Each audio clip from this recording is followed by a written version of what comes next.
자유를 향해 부르시다 출애굽기 큰 전체 강의, 연속 강의죠. 29번째 시간입니다. 출애굽기 19장 1절에서 6절까지의 말씀으로 제사장 나라가 되며 거룩한 백성이 되리라 이 제목으로 함께 은혜를 나누겠습니다. 로고 테라피라고요. 지금 크게 제가 좀 글자를 소개했는데요. 이게 의미치료라고 해요. 신경학자이면서 정신과 의학자인 빅터 프랭클이라는 사람에 의해서 이 로고 테라피라는 게 시작됐는데요. 이 빅터 프랭클은 1944년에 아우슈비츠로 끌려가요. 2차 세계대전 때. 그리고 1945년에 4월 27일 풀려납니다. 근데 이 사이에 안타깝게도 여동생을 제외하고 아내와 가족 모두가 사망한 겁니다. 수용소에서. 그리고 이 포로 수용소에서의 경험은 이 빅터 프랭클의 일생 전체를 바꿔놓게 됩니다. 이곳에서의 경험이.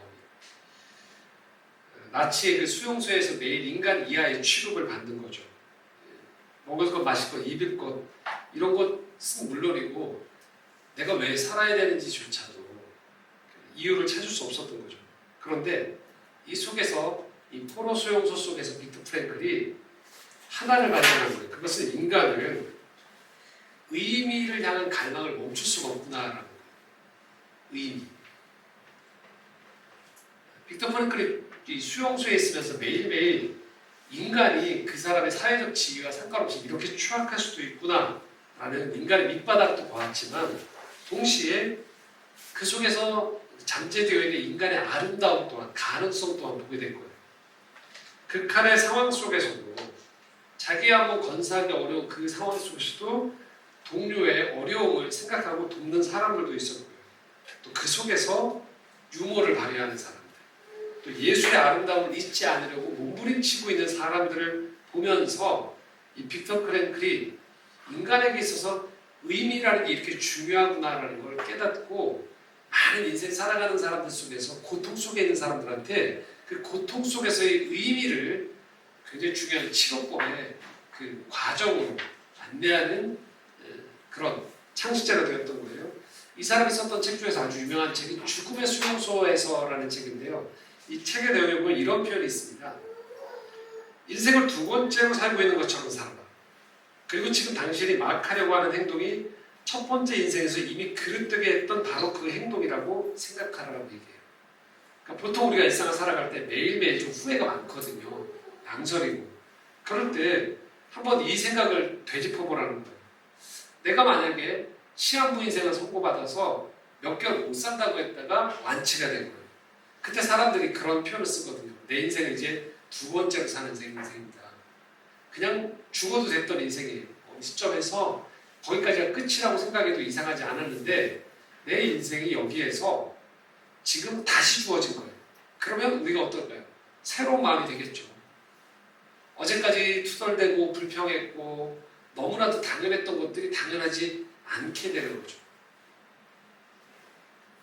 아주 유명한 아나운서 한 분이 이 항암 치료를 하고 난 다음에 집에서 혼자 와이셔츠 단추 하나를 다는데 그 잠그는데 한 2시간 정도가 걸리셨다고 하더라고요.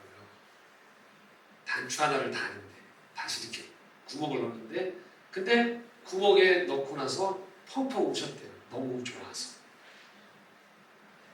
여기 있는 성인들 대부분은 와이셔츠 단추 구멍 하나 넣는 거 너무나도 당연하게 생각하잖아요. 근데 누군가에게는 스스로의 힘으로 이 단추구멍 하나를 집어넣는 것 자체가 감격이요 생의 환희로 다가올 수 있다라는 거예요.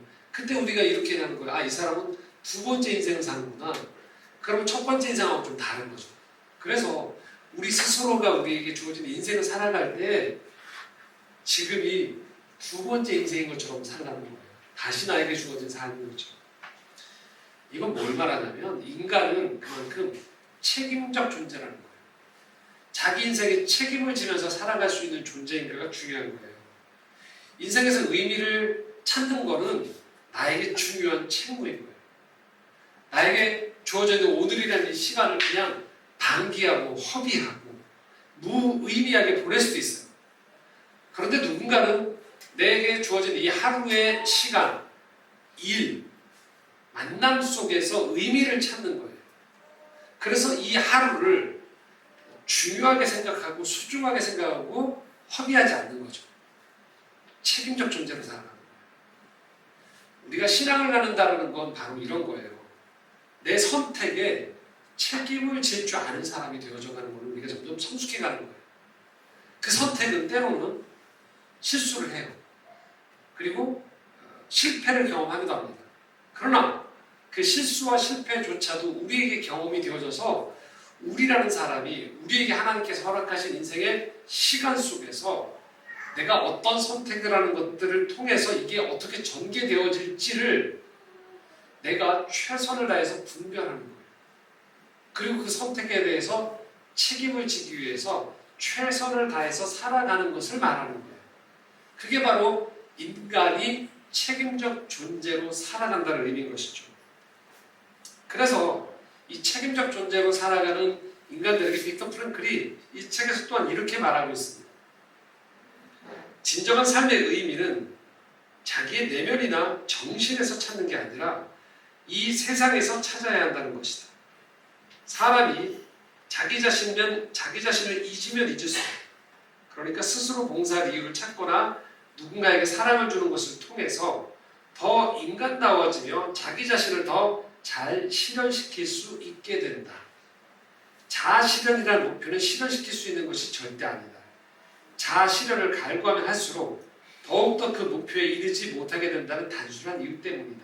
다른 말로 하자면 자아실현은 자아초월의 부수적인 결과로서만 얻어진다는 말이다.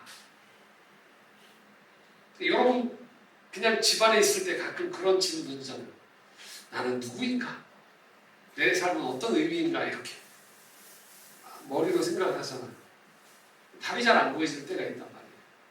그런데 인간이 이 관계적 존재 그리고 의미를 가진 존재, 그것은 그냥 골방 안에서 혼자 득도해서 인생이 이런 거구나라고 깨닫는 것이 아니고, 우리가 때로는 거추장스럽고 때로는 부담스럽고 때로는 의무처럼 여겨지는 일상과 관계 안에서 책임적 존재로 살아가는 가운데 우리가 삶의 의미를 발견하게 되어진다는 거예요.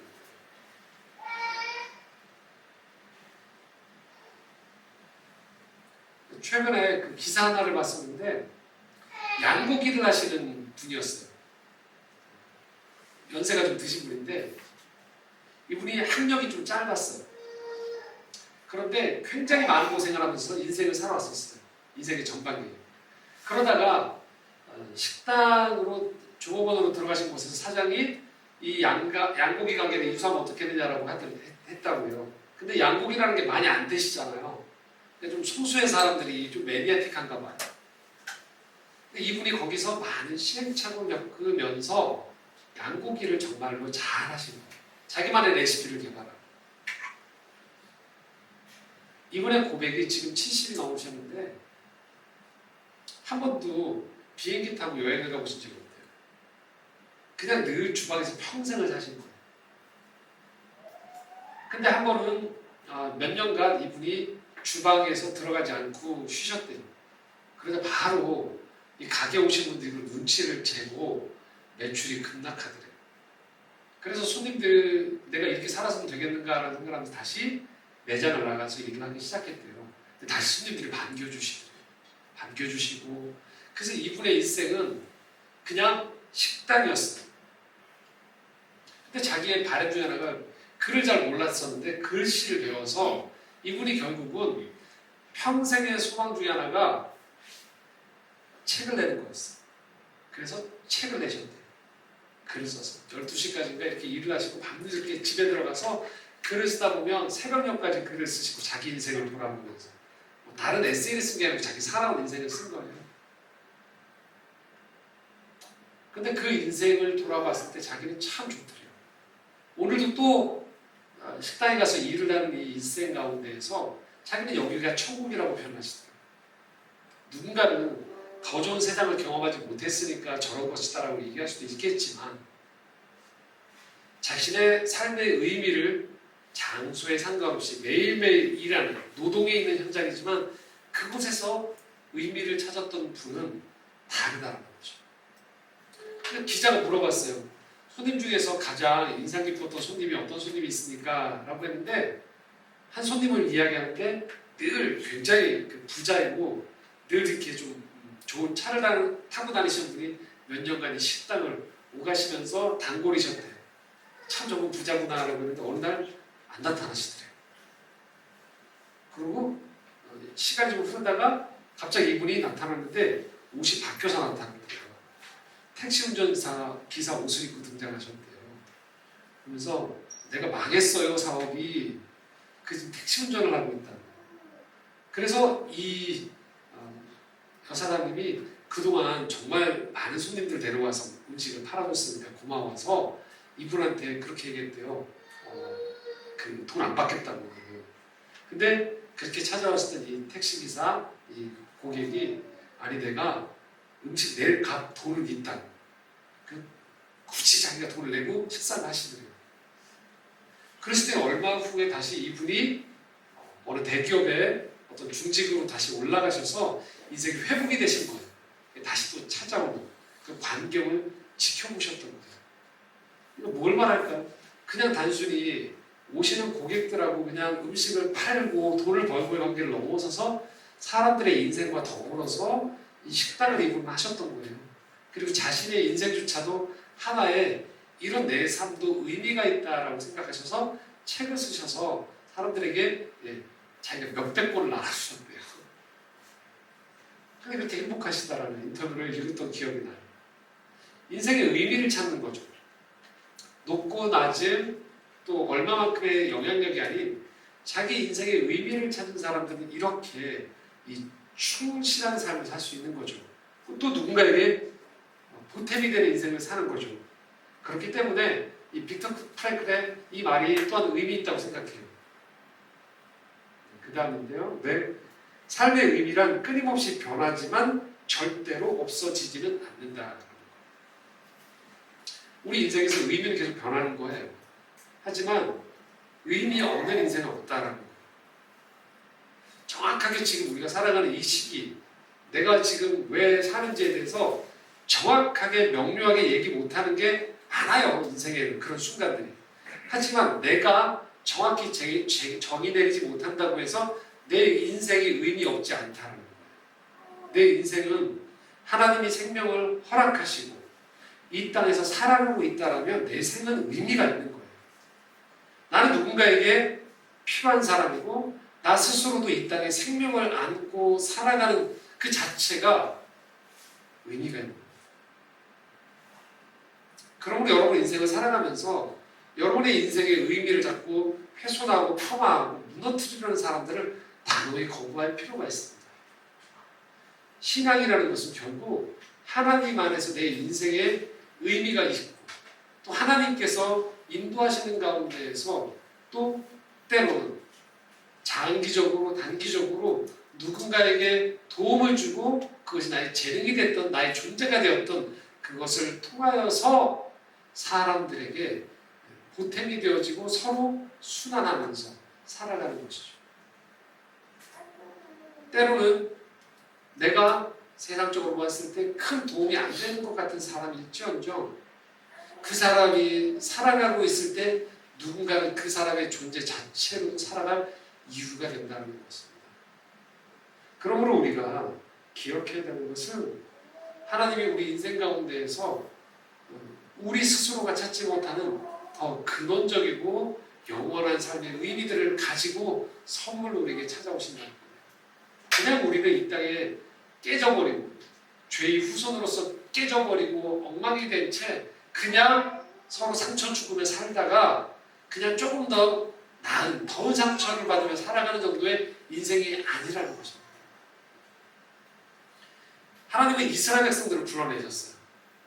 이들의 인생의 정체성을 그냥 노예로 인생이라는 그냥 노동하다가 가는 것이다라고 규정 짓는 것을 하나님이 차단하셨어요. 그것이 전부가 아니라고 하면서 이를 불러내신 거예요. 그런데 이 이스라엘 백성들이 처한 환경은 어떻습니까? 광야였어요. 애굽에서 노동을 하면 들어갈 집이 있었는데 광야에서는 집이 없어요. 이들은 불편하고 막막하고 힘들었을 것입니다. 이러려고 애굽을 나왔나 싶기도 하고, 그러다 보면 처음에 죽겠다면서 살려달라고 했었던 이 애굽에서의 고생과 고뇌와 아픔을 어느새 잊어버릴 수도 있는 거예요. 그러니 이들에게 필요한 게 뭘까요? 바로 의미인 거예요. 삶의 의미예요. 이제 본격적으로 우리는 이들이 출애굽한 그 의미가 밝혀지는 장에 도달하게 됩니다. 이 19장부터 이제 바로 이 시내산의 가장 중요한 언약이 시작되어지면서 이들이 출애굽한 이유가 단순히 고통에서의 탈출이 아니라는 것이 밝혀지게 됩니다. 출애굽기 1장 2절, 19장 1절에서 2절 함께 읽겠습니다. 이스라엘 자손이 애굽 땅을 떠난 지 3개월이 된 날 그들이 시내 광야에 이르니라. 그들이 리비림을 떠나 시내 광야에 이르러 그 광야의 장막을 치되 이스라엘은 거기 산 앞에 장막을 치니라. 이스라엘은 이제 애국을 벗어나서 광야에서 계속 걸었어요. 3개월 동안 계속 걸었어요. 그리고 이제 첫 번째 목적지에 도달한 거예요. 시내산이에요. 시내 광야 안에 있는 시내산에 이제 이들은 도착한 겁니다. 19장 3절입니다. 함께 읽겠습니다. 모세가 하나님 앞에 올라가니 여호와께서 산에서 그를 불러 말씀하시되 너는 이같이 야곱의 집에 말하고 이스라엘 자손들에게 말하라. 시내 광야에 도착한 이스라엘 백성 중에 지도자인 리더인 모세를 하나님이 부르셨어요. 잘 보셔야 되는 건 여기서 주도권이 하나님께 있어요. 하나님이 불러주셨어요. 모세를 부르셨어요. 이스라엘을 불러내셨어요. 이스라엘 백성들이 애굽에서 탄식하고 있었지만 신음하고 있었지만 이들을 정작 불러낸 것은 소리를 들으시고 부르신 건 하나님이시라는 거예요. 거기에서 인생의 의미에 시발점이 주어지는 거예요. 우리가 스스로가 계속 자기를 성찰하면서 인생의 의미를 찾으려고 할 때 이것이 스텝이 꼬이게 되는 거예요. 내 인생은 생명을 주신 하나님 안에서 나를 부르시는 하나님 안에서 찾아지는 거예요. 하나님이 오늘도 우리를 부르시는 거예요. 나를 잘 모르는 사람들, 내 주변 사람들의 말과 행동 외에 거기에서 내 삶의 의미를 찾으면 찾아지지 않아요. 하나님이 부르세요. 물론 그 통로는 여러 가지입니다. 사람이 될 수도 있고 책이 될 수도 있고 묵상과 기도가 될 수도 있어요. 그런데 이 모든 통로가 되어져서 오는 근원은 하나님이에요. 이것이 하나님으로부터 온지를 내가 확신할 때 거기서 우리의 의미에 이 실타래가 풀리기 시작해요. 그러므로 인생을 살아가면서 나에 대해서 무지하거나 편견이 있거나 왜곡된 태도로 주변 사람들이 내 삶의 의미를 규정짓는 것에 여러분 상처받지 마시기 바랍니다. 사람이 나를 이끄는 게 아니에요. 내게 생명을 주시고 구원을 주시는 하나님이 내 인생을 규정하신다는 거예요. 지금 불러내셨어요. 고생하고 있는 이스라엘 백성들을 향해서 또 이 무리들을 이끌고 있는 리더인 모세에게 하나님이 이렇게 말씀하십니다. 4절입니다. 함께 읽겠습니다. 내가 애굽 사람에게 어떻게 행하였음과 내가 어떻게 독수리 날개로 너희를 업어 내게로 인도하였음을 너희가 알았느니라. 하나님이 지금 모세에게 말씀하십니다. 내가 애굽 사람들한테 한 일과 그리고 독수리 날개로 너희를 업어서 내게로 인도해왔다라고 표현하고 있어요. 내게로 인도했대요. 하나님께로. 하나님께로 오는 과정 가운데에서 사실 무수한 방해가 있어요. 인생에 많은 장벽들이 있어요. 내 안에 비롯되어 있는 쓴뿌리나 어두움이나 용기 없음이 될 수도 있고요. 내 주변 사람들의 나를 향한 여러 가지 편견과 장애물들, 세상의 흐름들이 나한테 영향을 줘서 내가 하나님께로 나아가는 길을 방해하는 것들이 있을 수 있어요.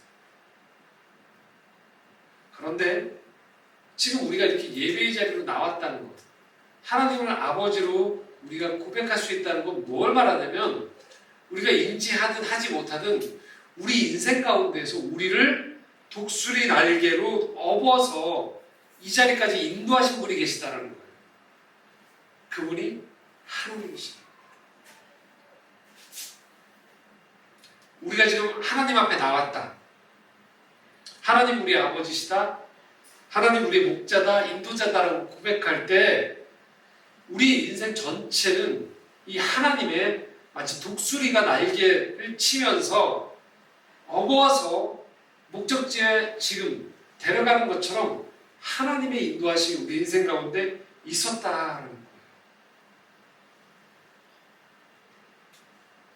우리가 다 아는 것 같지만 우리 인생 깊은 곳에서 우리를 붙잡아 주고 계신, 업어주신 하나님이 계시다는 거예요. 이 영성가 중에 헬리나 웬이라고 있어요. 제가 종종 방송에서도 그래서도 이용을 많이 하고 저도 영향을 많이 받았던 작가인데, 얼마 전에 제가 그 CBS에 녹화하러 갔을 때 그 출판사 대표님이 저한테 나누고라는 가운데 이런 얘기 하시더라고요. 곧 헬리나 웬의 마지막 저서가 나옵니다. 저희 출판사에서 라고 하시더라고요.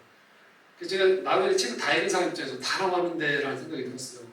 나오고 다 나왔는데 이분이 돌아간 지 25년이 됐거든요. 다 나왔는데? 라고 했는데 헬리나 웬이 인생 말년에 썼던 메모와 글들이 있어요. 근데 그걸 모아서 이게 그 저술을 완성하지 못한 상태에서 조각조각 난 것들을 헬리나 웬의 이 추모하는 협회가 있거든요. 거기서 한 작가에게 의뢰를 해서 이 실타래를 엮어달라고 했던 거예요. 근데 그게 뭐냐면 헬리나 웬의 인생의 그 말년에 굉장한 충격을 받았던 그 사건이 있었어요. 그것은 뭐냐면 서커스단에 갔다가 이 공중 고기하는 걸 본 거예요.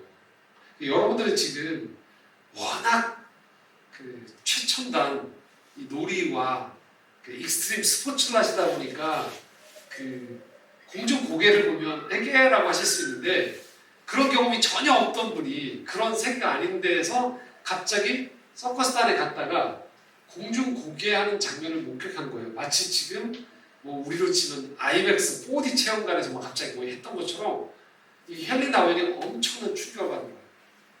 공중 고개사들이 여기서 날라서 저 상대방에게 날아가면서 이렇게 잡아주고 이렇게 그네를 타는 거죠.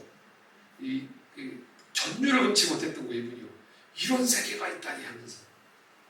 이분이 영성가다 보니까 이 안에서 영성적인 원리를 잡은 거예요. 이 감동 안에서 이게 왜 감동스럽지 않고 보고 있는데, 그게 바로 우리 인생의 굉장한 중요한 이 영적 원리가 있었던 거예요. 그것은 이 고개하는 분들한테 너무 감동을 해서 이제 계속 교제를 하는 거예요, 이분들하고. 굉장히 중요한 원리 중에 하나가 있었던 거예요. 그것은 이쪽 편에서 저쪽 편에서 둘이 같이 오잖아요. 근데 이쪽에서 고개를 이쪽으로 몸을 던지는 사람이 있잖아요. 이 사람이 해야 되는 역할이 있다는 거예요. 뭘까요? 철저하게 힘을 빼야 된대요. 힘이 들어가는 순간에 상대방 저쪽에서 잡아주러 나오는 사람 있죠. 뛰어서 잡는 사람하고 이쪽 사람이 이 반대편 사람을 잡겠다고 하는 순간에 부딪히면 큰 부상이 일어난다는 거예요. 철저하게 이쪽에서 날아오는 사람은 상대방 나를 잡아줄 사람을 신뢰하는 가운데 힘을 뺀 상태에서 이 팔을 내딛고 맡겨야 된다는 거예요. 굉장히 이 안에 있는 우리 인생 가운데 영적인 신뢰에 대한 중요한 원리가 이 안에 담겨 있었던 거죠. 그래서 이 책이 어제 그저께 나왔어요. 날다 떨어지다 붙잡다라는 책이에요. 이제 이해가 되시죠? 책 제목은 날다 떨어지다 붙잡다. 정확히 나와요. 그 책 내용이 읽은데요. 한번 보겠습니다. 이렇게 되어 있어요. 여러분은 태어나기 전에도 사랑받는 존재였고 죽고 나서도 사랑받는 존재입니다. 그것이 여러분의 정체성에 대한 진리입니다. 병이 있든 없든 여러분은 그런 사람이며 세상이 여러분에게 강요하는 생각이나 경험과는 무관합니다. 여러분은 영원부터 영원까지 하나님께 속해 있습니다. 삶이란 영원의 막간일 뿐이며 저도 주님을 사랑합니다라고 고백할 수 있는 몇 년의 짤막한 기회일 뿐입니다. 그러니까 이 하나님의 전적인 사랑을 받아들이려면 뭐 해야 될까요? 힘을 빼야 돼요. 하나님이 나에게 다가오시는 인도함. 그러니까 독수리 날개로 지금 인도하고 있는데 위에서 내가 날개짓을 하고 있으면 뭐예요? 떨어지는 거죠. 인도함 안에서 하나님의 인도함이라고 우리가 신뢰하는 가운데 인생을 살아가면서 바뀌는 거예요. 무대책으로 맡기라는 게 아니고요. 일상을 충실히 살아가되 결국 이것들 안에서 궁극적인 책임적 존재로 살아가는 내 인생 너머에서 큰 그림은 하나님께서 나를 이끌어 주신다는 거죠. 아주 미묘한 차이 같지만 이런 거예요. 그러면 나는 아무것도 하는 일이 없는 겁니까? 라고 하는데 아니죠. 뭡니까? 공중분해 맞은편에게 가는 분에게 할 때 뭐예요? 내 팔을 맡기는 신뢰를 하는 거예요. 이게 우리의 정체성인 거예요. 하나님이 우리를 인도해 내신 거예요. 하나님이 우리를 사랑하신 거예요. 여기는 어떤 조건이 붙지 않습니다. 이게 구원인 거예요. 우리가 이런 존재라는 걸 받아들이는 순간에 뭐예요? 다른 세계가 열리는 거예요. 이게 바로 출애굽인 거예요. 나와야 되는 거예요. 넌 노예가 아니라는 거예요. 이게 첫 번째예요. 이게 우리의 정체성입니다. 그래서 오늘도 우리는 이 예배 시간에 찬양을 하면서 먼저 주님은 나를 사랑한다라고 고백하는 거예요. 우리 인생에 그렇게 하찮게 대우할 만한 사람이 단 한 사람도 없다는 것이죠.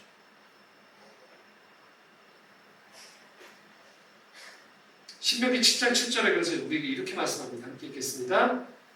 여호와께서 너희를 기뻐하시고 너희를 택하심은 너희가 다른 민족보다 수요가 많기 때문이 아닙니다. 너희는 오히려 모든 민족 중에서 가장 적으니라. 적기 때문에 선택했다는 말이 아니에요. 수의 영향을 안 받는다라는 겁니다. 그냥 내가 너희를 기뻐했다는 거예요. 그래서 택했다라는 거예요. 이게 하나님의 주권적인 역사인 거예요. 이게 복음인 거예요.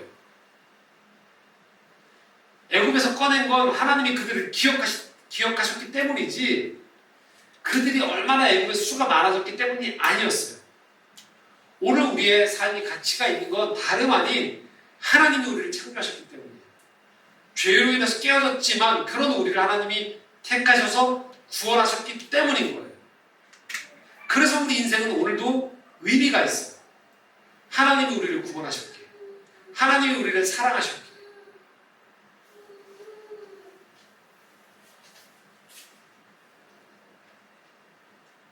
그게 우리의 축복이자 권리인 거죠. 우리 창조정원에 그 어린이 2명이 예배드리고 있잖아요. 그렇죠? 이솔이랑 성결이가 예배드리고 있거든요. 근데 우리가 예배 전에 이 아이들을 볼 때 이 아이들한테 뭘 바랍니까? 강요하지 않잖아요. 성결이가 좀 컸지만 성결이 보고 웃어봐! 뭐 해봐! 이렇게 안 하잖아요. 일단 뭐예요? 생명 자체를 통해서 우리가 뭐 하죠? 긍정하잖아요. 이 아이가 존재하는 자체로 인해서 우리가 기쁘고 고마운 거예요. 저렇게 울고 있어도. 그렇죠? 고마운 거예요. 왜? 아이가 존재하는 거예요. 한 생명이 존재하는 인해서. 그게 우리에게 주신 하나님의 첫 번째 의미인 거예요. 부르심인 거예요. 그리고 나서 두 번째가 있는 거예요. 그것은 출애굽기 19장 5절에서 6절입니다. 함께 읽겠습니다. 세계가 다 내게 속하였나니 너희가 내 말을 잘 듣고 내 언약을 지키면 너희는 모든 민족 중에서 내 소유가 되겠고 너희가 내게 대하여 제사장 나라가 되며 거룩한 백성이 되리라. 너는 이 말을 이스라엘 자손에게 전할지니라. 하나님이 먼저 여기서 전제를 두고 있는 게 있어요. 그것은 19장 5절에 보면 첫 마디가 이렇게 돼요. 세계가 다 내게 속했다라는 거예요. 그러니까 이 세상이 다 하나님의 통치 안에 있는 거라는 거예요. 그러니까 신앙적인 어떤 장소나 몇 가지만 이게 하나님께 아니라는 거예요. 이 세상 전체가 하나님께 속해 있다라는 거예요. 그 고백을 하는 거예요. 우리가 그리스도인이 됐다는 거예요. 종교가 아닌 거예요. 그런 의미에서. 종교는 특별한 장소, 특별한 감정만을 종교적이라고 표현할 수 있지만 신앙은 전체라고 얘기하는 거예요. 이 세상 전체가 하나님에 속해 있다라고 고백하는 거예요. 그러니까 애굽에서 나올 때 10가지 제안을 했던 것도 애굽의 신들하고 경쟁하는 게 아니에요. 전체를 내가 통치한다는 하나님의 하나님됨을 드러낸 사건인 거예요. 그들이 가짜 애굽 신들이 진짜 신은 하나님이심을 드러내는 사건인 거예요.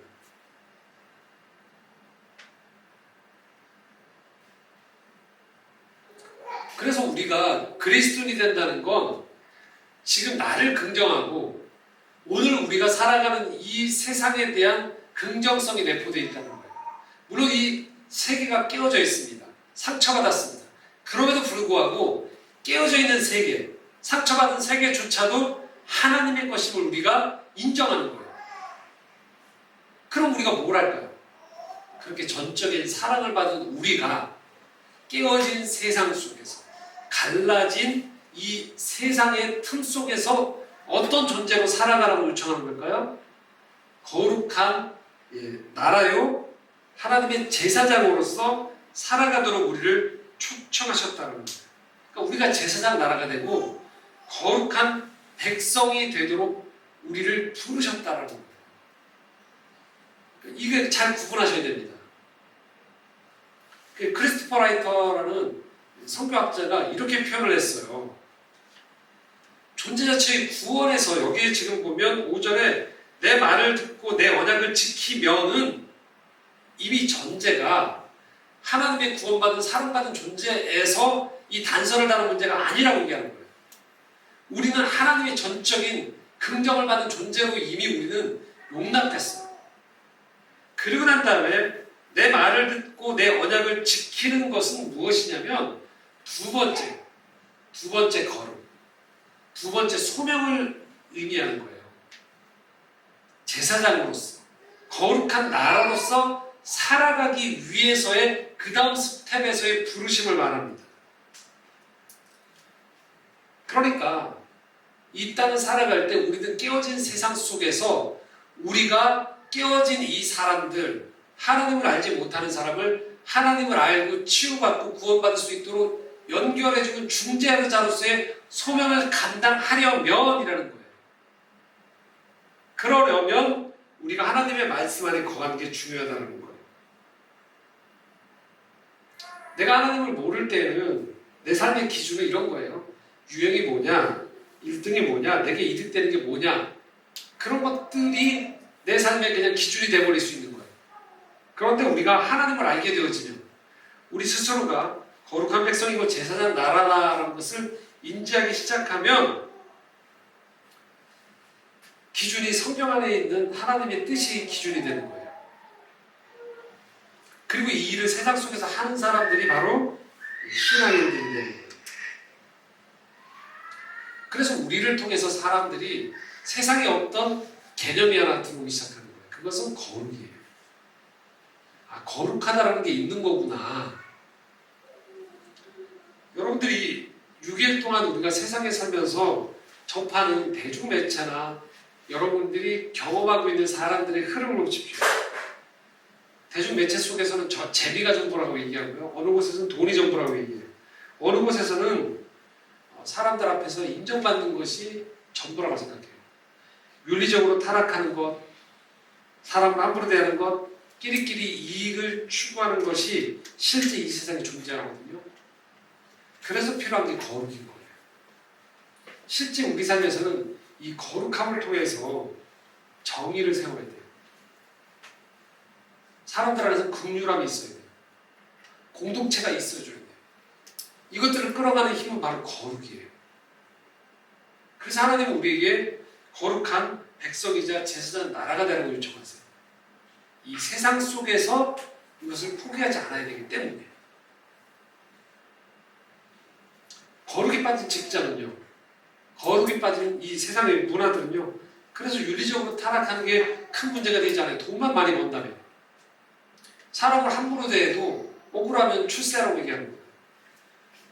끼리끼리 이익을 추구하면서 그 안에 들어가지 못하는 사람들이 배제되고 불이익을 당해도 상관없어요. 우리 편이 좀 이득을 얻으면 되는 거예요. 우리가 믿음을 갖는다는 건 바로 이 전적인 나의 긍정 다음에 이 세상 속에서 제사장 나라로서 거룩한 백성으로서 살아가기 시작하는 거예요. 모든 사람들이 다 저 방향으로 가고 있어도 그렇게 가면 하나님이 창조한 이 세상이 더 안 좋은 곳으로 변할 거다. 그럼 우리 동의하지 않는 거예요. 그런 사람들이 그리스도인 거예요. 이게 바로 제사장 나라로 거룩한 백성으로 살아가는 거예요. 이 거룩한 백성이자 제사장 나라로 사는 게 그냥 잠깐 나온 하나님의 반짝 아이디어가 아니고요. 궁극적으로 완성할 이 하나님의 마스터 플랜 안에 들어가 있는 큰 그림이에요. 계시록 요한계시록 1장 6절에 이렇게 표현하겠습니다. 함께 읽겠습니다. 그의 아버지 하나님을 위하여 우리를 나라와 제사장으로 삼으신 그에게 영광과 능력이 세세토록 있기를 원하노라. 아멘. 우리를 나라와 제사장으로 삼으셨대요. 이게 하나님의 원래 계획에서 깨어진 세상 속에서 하나님은 이 세상을 포기하지 않으세요. 하나님께 속해 있기 때문이에요. 근데 더불어서 이 세상을 근원적으로 치유할 사람들로 우리를 부르신다는 겁니다. 하나님이 영광을 받으시는 것은 그러므로 우리가 이 땅에서 제사장 나라로 거룩한 백성으로 살아갈 때인 것입니다. 광고 때 제가 영상을 보여드릴 텐데요. 이제 2주 후면 이 필름 포럼에서 하는 영화제가 또 시작돼요. 서울제 사랑영화제가. 올해는 20회째입니다. 사람들이 물어요. 그거 하면 전도가 되냐? 영화 틀면 전도가 되냐? 왜 할까요? 네. 기독교 영화관을 통해서 제사장 나라의 거룩한 소명으로서의 이 소명을 감당하기 위한 거예요. 이 땅의 문화 속에서 무엇이 거룩인지, 어떤 세상이 깨어진 세상인지, 이것만 가지고 될지를 질문을 하는 거예요. 그리고 이 세상 속에서 회복을 해 나서는 사람들, 이 회복을 중재하고 있는 사람들, 또 거룩한 백성과 제사장 나라가 없을 때 고통을 겪고 있는 사람들의 신음소리를 스크린으로 담아내는 거예요. 그걸 가지고 이야기를 만드는 겁니다.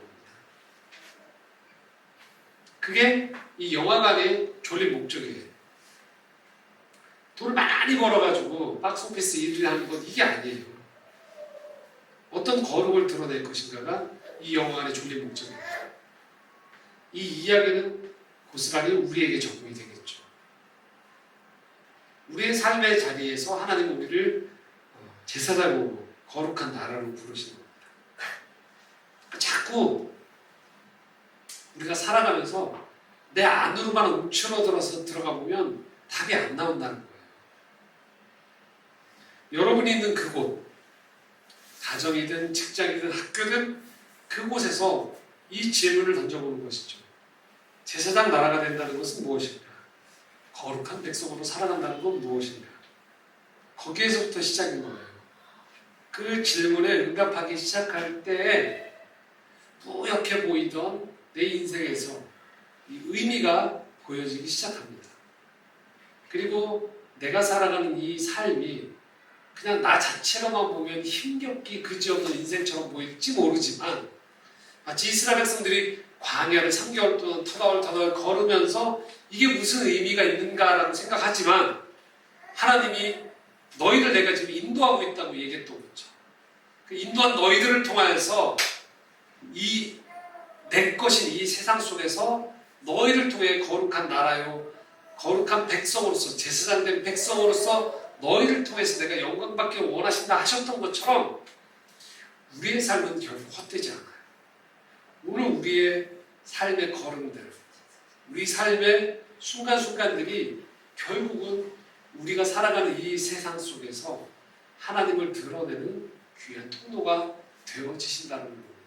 그러므로 우리 하루하루의 삶 속에서 오늘도 우리를 부르시는 그 하나님의 부르심을 기억하면서 한 걸음 한 걸음 믿음의 행진을 멈추지 않는 여러분들이 되셨으면 좋겠습니다. 기도하겠습니다.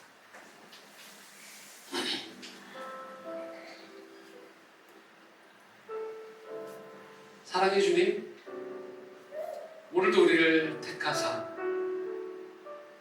너는 내 기뻐하는 자요 내가 사랑하는 자다라고 말씀하시는 하늘부터 나르시는 귀한 은혜와 사랑을 허락해 주심을 감사합니다. 그렇게 우리가 숨쉴 수 있고 우리가 의미 있는 존재임을 기억합니다. 더불어서 무의미한 것처럼 보이는 이 세상 속에서 우리를 거룩한 나라요 제사장된 백성으로 불러주신 주님의 이 부르심을 기억합니다. 오늘 우리 삶이 의미가 있으면 바로 이 부르심이 나의 인생의 소명이고 내가 궁극적으로 행복할 수 있는 길임을 기억합니다. 눈을 열어주시고 마음을 열어주시고 그 삶을 살아가는 데 필요한 용기와 사랑을 허락하여 주시옵소서. 예수 그리스도의 이름으로